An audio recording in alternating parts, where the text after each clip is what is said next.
कर्तव्य में क्या अंतर है, ये पहला प्रश्न होगा। कर्म जो हम करते हैं वो सब कुछ कर्म है। जैसे आँखों की पलकें झपकना, ये अपना कर्म हो रहा है। हम पूजा कर रहे हैं, हम माँ बाप की सेवा कर रहे हैं, हम दूध पी रहे हैं, हम जो भी कार्य करते हैं वो कर्म है। पर कर्तव्य क्या है? शराबी शराब पी रहा है, वो अपना कर्म कर रहा है। कसाई गाय काट रहा है, वो अपना कर्म कर रहा है, ये कर्म है। भक्त पूजा कर रहा है, वो अपना कर्म कर रहा है। परंतु कर्तव्य क्या है? माता पिता की सेवा जब हम करते हैं तो जब करते हैं तो वो कर्म तो होता है, पर सेवा करना कर्तव्य भी है। पति की सेवा करना पत्नी का कर्म तो है, पर कर्तव्य भी है। जैसे शराबी का शराब पीना कर्म तो है, पर उसका वो कर्म कर्तव्य नहीं है। उसी तरह जरूरी नहीं है कि हर कर्म कर्तव्य हो। इसलिए कर्म जो है वो हम ये देख लें कि कौन से कर्म करने योग्य हैं और कौन से कर्म करने योग्य नहीं है। जो कर्म करने योग्य हैं, जैसे माँ बाप की सेवा का कर्म, सेवा करो, समाज की सेवा करो, पैसे कमाओ, ईमानदारी से चलो, सत्य की राह पर चलो, दया की राह पर चलो, ये कर्म तो होगा, पर दया करना कर्तव्य है। हम किसी जीव की हत्या ना करें, ये हमारा कर्तव्य है। इसलिए हर व्यक्ति को अपने कर्तव्य का निर्वहन करना चाहिए। जी आचार्य जी, दूसरा प्रश्न ये है, क्या गीता में ऐसा श्लोक है जिसका अर्थ हो कर्म करो और फल की इच्छा मत करो? कर्मण्येवाधिकारस्ते मा फलेषु कदाचन। भगवान गीता में कहते हैं, अर्जुन तू कर्म कर पर फल की इच्छा मत कर। अच्छा, फल की इच्छा आप करेंगे, कोई ये सवाल क्रॉस क्वेश्चन कर दे कि चलो जी बिना फल की इच्छा किए कर्म कैसे कोई करेगा, तो आप फल की कामना करेंगे तो भी तो उसका कोई फायदा नहीं है। क्योंकि उदाहरण देख लीजिए, किसान खेत में बीज बोता है, कर्म उसके हाथ में है, पर फसल कितनी होगी फल उसके हाथ में नहीं। किसान ने ट्यूबवेल लगाया, बोर किया जमीन में, बोर करना आपका कर्म है, कर लीजिए। भगवान कहते तू कर्म कर ले, पर पानी मिलेगा नहीं मिलेगा वो तो मेरे हाथ में है, तो फल भगवान के हाथ में है।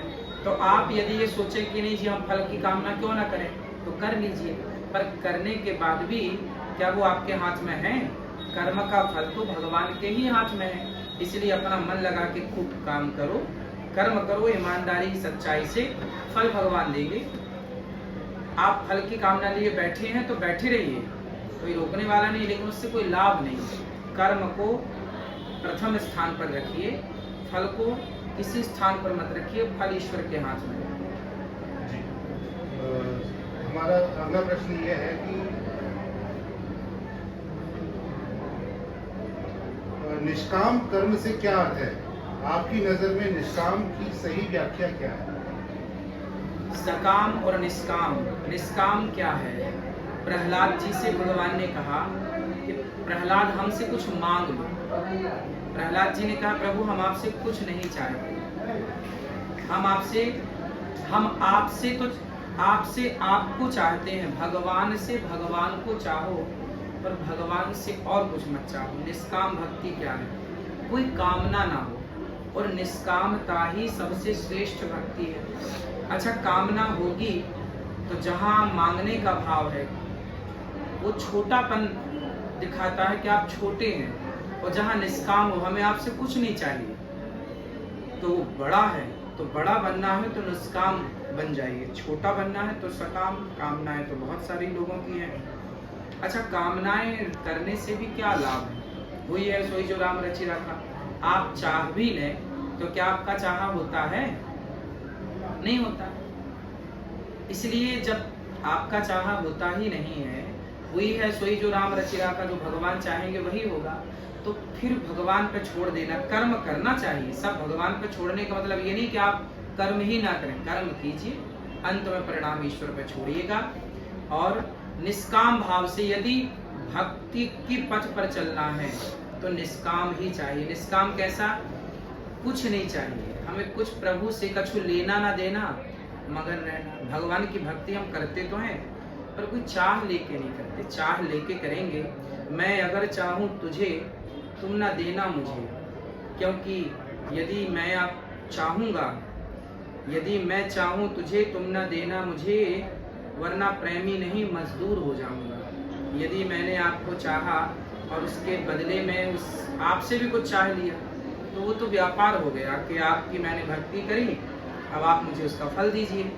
लेकिन मैं आपकी भक्ति तो करूं, पर आपसे कुछ चाहूं ना, वही निष्कामता सर्वोपरि।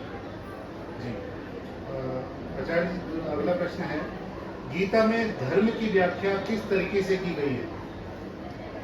सर्वधर्मान् परित्यज्य मामेकं शरणं व्रज, अहम त्वा सर्व पापेभ्यो मोक्षयिष्यामि मा शुचः। गीता में भगवान 18वें अध्याय के 66वें श्लोक में कह रहे हैं कि सर्वधर्मान् परित्यज्य। धर्म क्या है?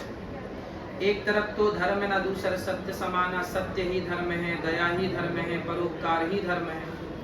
धर्म की बहुत सारी व्याख्याएं हैं। धर्म क्या है? सेवा करना धर्म है ना? तो धर्म अनेक प्रकार की व्याख्याएं हो सकती हैं धर्म की, पर भगवान कहते हैं सब कुछ छोड़ और अब देख 25 साल तक गृहस्थ का पालन करना चाहिए, बच्चे बड़े हो गए, आप अपनी जिम्मेदारी से पूरे हो गए, तो अब सब छोड़कर पूर्ण रूप से भगवान की शरण में चले जाइए। द्रौपदी की जब लाज लुटी तो द्रौपदी माँ ने सबको बुलाया, अर्जुन आओ, भीम आओ, नकुल आओ, सहदेव आओ, सबको बुलाया, पर जब तक पूर्ण रूप से समर्पण भगवान में नहीं किया तब तक भगवान नहीं आए। तो भगवान कहते हैं कि मुझ में समर्पण जब तक नहीं होगा तब तक मैं आऊंगा नहीं। तो कुल मिलाकर भगवान के चरणों में आत्मसमर्पण ही सबसे बड़ा धर्म है। बाकी तो देखिए हम सत्य की राह पर चले, ये भी